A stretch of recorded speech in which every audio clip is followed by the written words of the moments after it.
Csak te hülye vagy. Sziasztok! Jó napot! Jó napot kívánok! Szeretném megkérdezni öntől, hogy azt a kérdést hallottam már-e, hogy mi az, hogy 4 lába van, asztal, de nem szék. Persze, persze. Ilyenkor mit érez? A zene, az jó. A szórakozás. Az is jó? Az is. Jó. Mondjuk, kezdjük ott, hogy mi az, hogy 4 lába van, asztal, de nem szék. Geci. 4 lába van, asztal, de nem szék. Kecske.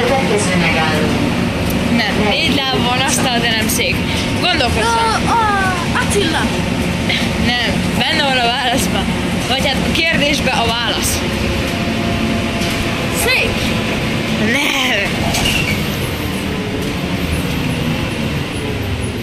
Na, ugyan gondolkozzon már egy kicsit. Készítőjük.